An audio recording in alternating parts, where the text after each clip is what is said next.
Hi guys, this is Kunal sir. स्वागत करता हूं आपका मैं अपने इस नेक्स्ट वीडियो लेक्चर सीरीज में। जैसा कि आप लोग पहले से जानते हैं कि हम लोग कॉम्प्लेक्स नंबर के वीडियो लेक्चर को कर रहे हैं और इसी क्रम में मैं आपके सामने नेक्स्ट वीडियो लेकर के आया हूं। इस वीडियो में हम लोग polar form of a complex number के बारे में पढ़ेंगे। जब हम लोगों ने कॉम्प्लेक्स नंबर स्टार्ट किया तो उस समय जो हम लोग कॉम्प्लेक्स नंबर पढ़ रहे थे that is z equals x plus i y, वो एक कार्टेशियन सिस्टम था और हम लोग उसके कार्टेशियन फॉर्म को देख रहे थे। आज हम लोग ये सीखेंगे कि हम लोग अपने कॉम्प्लेक्स नंबर को पोलर फॉर्म में कैसे लिखते हैं। ओके, तो चलिए आइए देखते हैं। सबसे पहले हम लोग एज्यूम करेंगे let z equals x plus i y. Okay, ये कोई एक कॉम्प्लेक्स नंबर है। इस कॉम्प्लेक्स नंबर को इंडिकेट करने के लिए हम लोग x और y लेकर के चल रहे हैं। तो x और y जो है वो कार्टेशियन फॉर्म को डिनोट करता है। कैसा फॉर्म है जी माय डियर स्टूडेंट? ये है कार्टेशियन फॉर्म। तो चलिए हम लोग इसको एक्सिस पर दिखाते हैं। जैसा कि मैंने आपको पहले ही बताया, ये रियल एक्सिस है जिसको एक्स एक्सिस भी बोला जाता है। ये वाई एक्सिस जिसको हम लोग इमेजिनरी एक्सिस भी बोलते हैं। हम लोग मान लेते हैं कि मेरा जो कॉम्प्लेक्स नंबर है वो फर्स्ट क्वाड्रेंट में है। मान लिया यहां पर हम लोग का कॉम्प्लेक्स नंबर। ओके, जैसा कि मैंने आपको पहले भी बताया कि इस पॉइंट को हम लोग एफिक्स बोलते हैं, इस प्लेन को ऑर्गन प्लेन बोलते हैं, एक्स वाई प्लेन बोलते हैं। ये जो पॉइंट पी है ये फर्स्ट क्वाड्रेंट में है। ओके, नाउ यहां से परपेंडिकुलर हम लोगों ने ड्रॉ किया।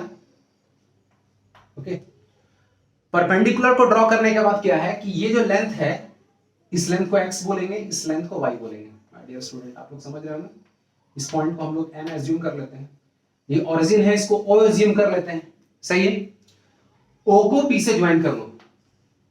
मेरे लास्ट वीडियो में मैंने आपको बताया कि किसी भी पॉइंट जो ऑर्गन प्लेन पे है दैट इज एफिक्स का डिस्टेंस ओरिजिन से जो होता है हम लोग उसको उसका मॉड्यूलस बोलते हैं। क्या बोलते हैं? उसका मॉड्यूलस बोलते हैं।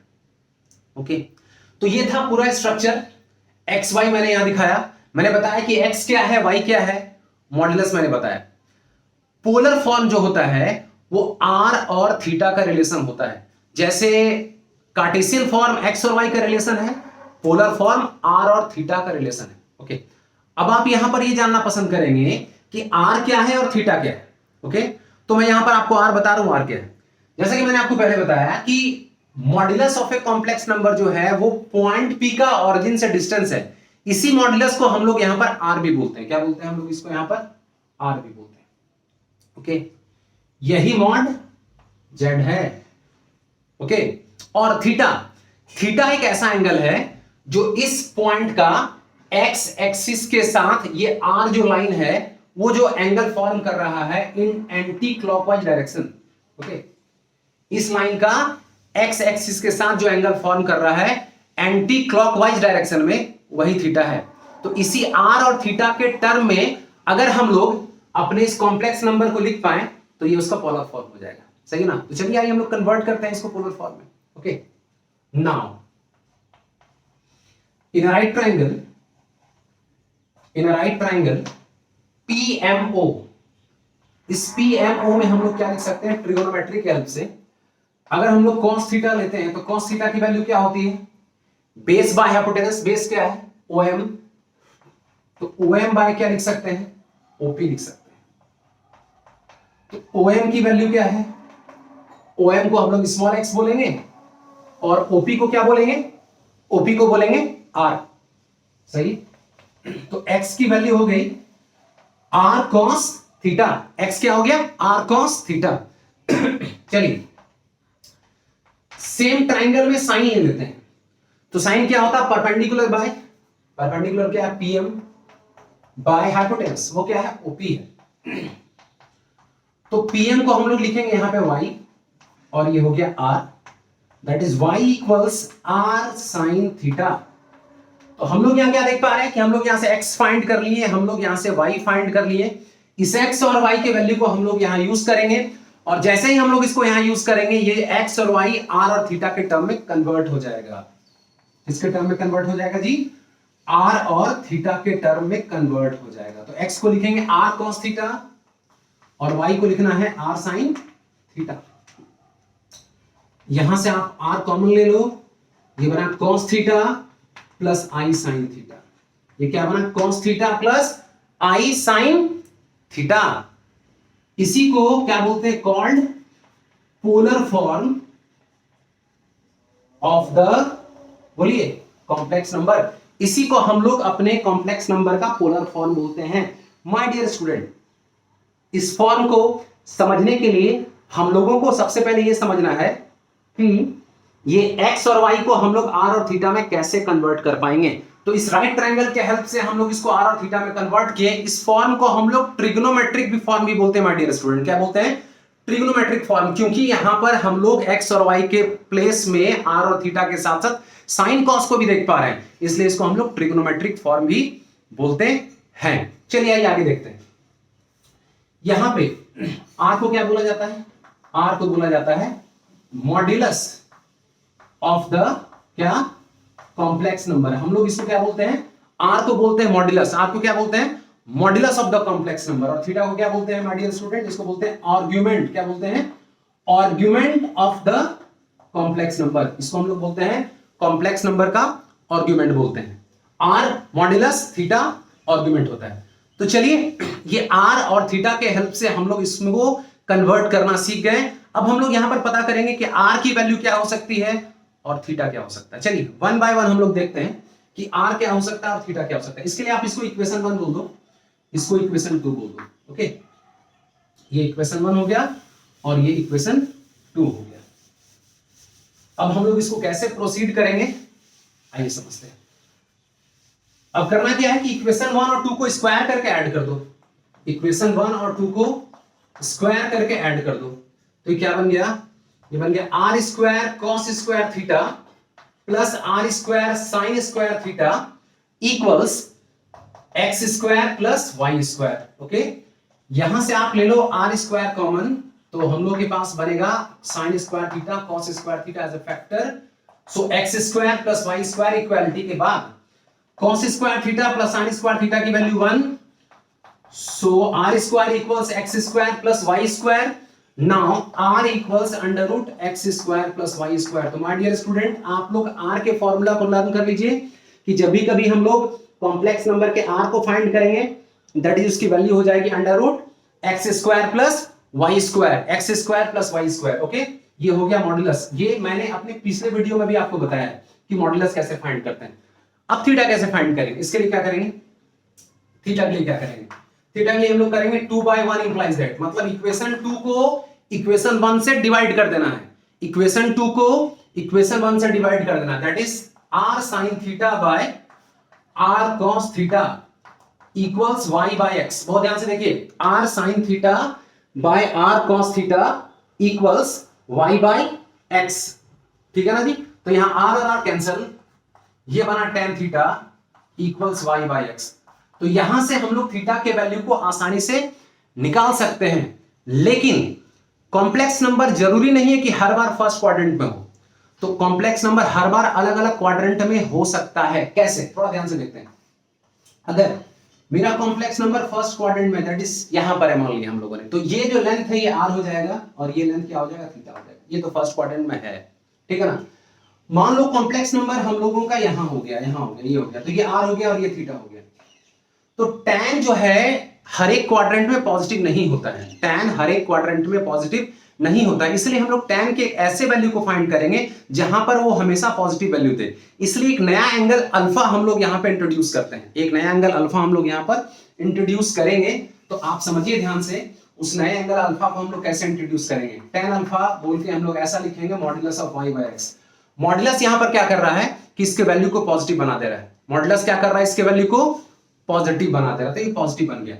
अब हम लोग अलग अलग केसेस में यहां पर थीटा की वैल्यू को कैसे फाइंड करते हैं ये सीखना है। ओके, स्टार्ट करते हैं। सबसे पहले हम लोग देखेंगे कि अगर हम लोगों का कॉम्प्लेक्स नंबर फर्स्ट क्वाड्रेंट में है, उस वाले कंडीशन में हम लोग थीटा कैसे फाइंड करते हैं। नंबर 1, ठीक है ना, if z belongs to first quadrant. Okay, अगर z फर्स्ट वाले क्वाड्रेंट में है, मतलब ऐसा, ध्यान से यहां पर है z, तो ये r हो गया और ये थीटा हो गया। इस वाले केस में जो थीटा होगा वही अल्फा होगा। क्यों? क्योंकि फर्स्ट क्वाड्रेंट में tan पॉजिटिव ही होता है।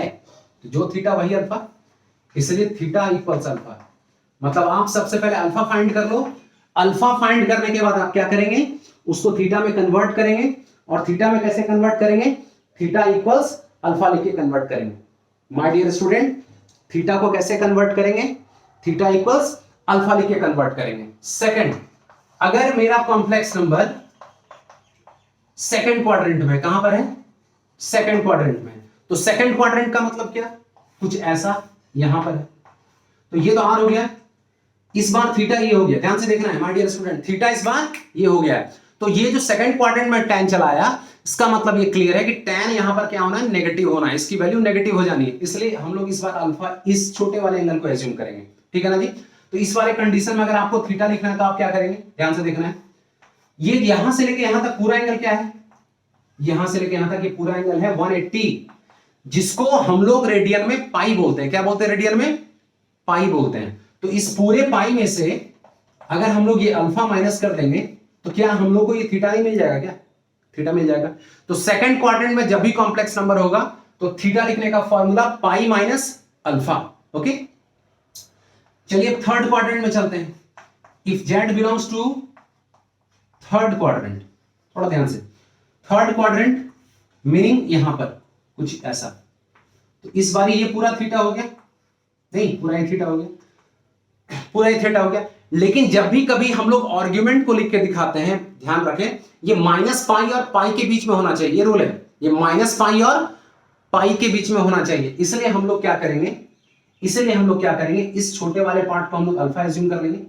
चाहे आप यहां से यहां तक पहुंचो या यहां से यहां तक पहुंचो, एंटी क्लॉकवाइज में जाओ या क्लॉकवाइज में जाओ, बात वही है, लेकिन लिखने का तरीका अलग अलग है। तो इस तरीके को क्या बोलना है, अगर आप इस इनिशियल लाइन से क्लॉकवाइज मूव करते हैं पूरा, तो ये बनेगा -5। पूरा का मतलब क्या है, यहां से लेके यहां तक, और फिर यहां से अल्फा लेंगे तो -5 प्लस अल्फा। तो थर्ड क्वाड्रेंट में जब भी कॉम्प्लेक्स नंबर हो तो थीटा का लिखने का फॉर्मूला क्या है, -5 plus alpha. My dear student, क्या है, -5 प्लस अल्फा। अब चलिए हम लोग फोर्थ क्वाड्रेंट की तरफ मूव करते हैं। अगर ये फोर्थ क्वाड्रेंट में हो तब हम लोग कैसे लिखेंगे, अगर ये फोर्थ क्वाड्रेंट में हो तब कैसे लिखेंगे, इफ जेड बिलोंग्स टू क्या, fourth quadrant, z belongs to क्या, फोर्थ क्वाड्रेंट। फोर्थ क्वाड्रेंट का मतलब ये क्लियर है कि कॉम्प्लेक्स नंबर कुछ यहां ऐसा होगा। इस वाले केस में हम लोग को क्या करना है, देखो ये एंगल हम लोग का थीटा है ना, आप यहां से ले लो चाहे ये ले लो, बात एक ही है। तो थीटा इक्वल्स हम लोग यहां पर लिखेंगे minus alpha. My dear student, चारों क्वाड्रेंट में हम लोग यहां पर एंगल को किस किस तरीके से शो किए हैं, ये सीखना आप लोग के लिए बहुत जरूरी है। अगर आप लोग ये सीख जाते हैं और समझ जाते हैं तो हम लोग बहुत आसानी से अपने कॉम्प्लेक्स नंबर को कार्टेशियन फॉर्म से पोलर फॉर्म में कन्वर्ट कर सकते हैं, कार्टेशियन फॉर्म से पोलर फॉर्म में कन्वर्ट कर सकते हैं। चलिए आइए कुछ एग्जांपल में ले रहा हूं और एग्जांपल के माध्यम से मैं आपको समझाता हूं कि हम लोग अपने कॉम्प्लेक्स नंबर के कार्टेशियन फॉर्म को पोलर फॉर्म में कैसे कन्वर्ट करेंगे। Let's take an example. Okay, फटाफट हम लोग एक एग्जांपल ले लेते हैं। तो मेरा फर्स्ट क्वेश्चन है z इक्वल्स 1 प्लस आई। ओके, और इसको हम लोग कन्वर्ट करेंगे किसमें, पोलर फॉर्म में। ओके, पोलर फॉर्म में कन्वर्ट करेंगे। चलिए आइए, तो z equals x plus i Y हो सकता है, कंपेयर करने पे x का वैल्यू 1 और y का वैल्यू 1। बहुत ध्यान से हम लोग को दिख रहा है कि x पॉजिटिव है और y भी पॉजिटिव है। Whenever x is positive and y is positive तो कॉम्प्लेक्स नंबर कौन से क्वाड्रेंट में बिलोंग करेगा my dear student, first quadrant में। Therefore, Z belongs to क्या लिखना है, first quadrant. Okay, complex number किसी भी क्वाड्रेंट में हो, मॉड्यूलस यानी कि R को निकालने का फॉर्मूला कभी नहीं बदलता है, R को निकालने का फॉर्मूला कभी नहीं बदलता। R का फॉर्मूला क्या हो गया, under root x square plus y square. तो यहां हम लोग क्या लिखेंगे, 1 square plus 1 square that is √2। R की वैल्यू √2। चलो अब हम लोग क्या फाइंड करेंगे जी, पहले तो tan अल्फा फाइंड करेंगे। तो मॉड y बाय x, सही है ना, y की वैल्यू 1, x की वैल्यू 1, tan अल्फा 1, इसको हम लोग कन्वर्ट करेंगे tan के किसी ना किसी एक एंगल में। तो tan के कौन से एंगल में 1 वैल्यू मिलता है, 45 डिग्री, जिसको हम लोग रेडियन में π/4 बोल सकते हैं। तो अल्फा हो गया π/4। क्योंकि मेरा कॉम्प्लेक्स नंबर फर्स्ट क्वाड्रेंट में है, इसीलिए जो थीटा है वही अल्फा है, तो theta equals pi by 4। Okay, तो therefore polar form is given by, तो पोलर फॉर्म क्या हो गया, क्या है formula, r cos theta plus i sine theta. तो आर के लिए क्या लिखेंगे, √2, और इसके लिए क्या लिखेंगे, cos pi by 4 plus i sine pi by 4। My dear student, यहां पे ये थीटा एंगल जो पाई बाय 4 है और ये √2 है, यहां से हम लोग आर और थीटा को देख पाए और हम लोग बता पाए कि जो कॉम्प्लेक्स नंबर है ये फर्स्ट क्वाड्रेंट में है और ये इसका पोलर रिप्रेजेंटेशन है। क्या, कौन सा रिप्रेजेंटेशन है, पोलर रिप्रेजेंटेशन है। एक और छोटा सा एग्जांपल मैं देख रहा हूं, एक और। ओके, हाँ, सेकंड एग्जांपल क्या है, यहां पे माइनस है। Okay, x positive y negative. अगर x पॉजिटिव हो और y नेगेटिव हो तो कौन से क्वाड्रेंट में जाएगा, फोर्थ क्वाड्रेंट में जाएगा my dear student. Okay, y negative और x पॉजिटिव के कारण इसमें कोई चेंज नहीं आने का, ये तो √2 ही रहेगा। y नेगेटिव यहां पर -1, ये पॉजिटिव ही रहेगा। ये थीटा क्या हो गया, पाई by 4, sorry alpha pi by 4 हो गया। क्योंकि ये फोर्थ क्वाड्रेंट में है इसलिए थीटा के लिए हम लोग क्या लिखेंगे, माइनस अल्फा लिखेंगे। तो यहां क्या लिखेंगे, माइनस पाई बाय 4 लिखेंगे। सब कुछ सेम। यहां पर हम लोग को क्या करना है, बहुत ध्यान से, यहां पे क्या करना है, r cos minus pi by 4 plus i sine minus pi by 4। Okay, इस आंसर को आप ऐसे भी लिख के छोड़ सकते हैं। ऐसे लिख के छोड़ने से यहां पर यह पता चल रहा है कि ये नेगेटिव एंगल है जो फोर्थ क्वाड्रेंट का। या हम लोग ट्रिग्नोमेट्री के हेल्प से क्या कर सकते हैं, इसको चेंज कर सकते हैं। Cos minus theta cos theta होता है, तो यहां पर क्या लिखेंगे, pi by 4। Sine minus theta minus sine theta होता है, तो ये हो गया माइनस पाई बाय 4। तो इस तरीके से हम लोग इस कॉम्प्लेक्स नंबर का क्या दिखा पाए, पोलर रिप्रेजेंटेशन। बहुत ध्यान से, क्योंकि ये फोर्थ क्वाड्रेंट में था तो फोर्थ क्वाड्रेंट में थीटा की वैल्यू क्या होती है, थीटा की वैल्यू क्या होती है, माइनस अल्फा। तो माइनस अल्फा के कंसेप्ट से हम लोग यहां पर सीख पाए कि हम लोग अपने कॉम्प्लेक्स नंबर को कैसे पोलर फॉर्म में कन्वर्ट करेंगे। आई होप डियर स्टूडेंट आप लोग इस वीडियो को समझ पाए होंगे, अंत तक देख के समझ पाए होंगे। और फिर भी अगर आप लोगों को कहीं डाउट है तो मुझको कमेंट कीजिए, मेरे चैनल को सब्सक्राइब कीजिए, वीडियो को लाइक कीजिए और पसंद आए तो अपने दोस्तों के साथ शेयर भी कीजिए। तब तक के लिए this is Kunal sir signing off. Thank you.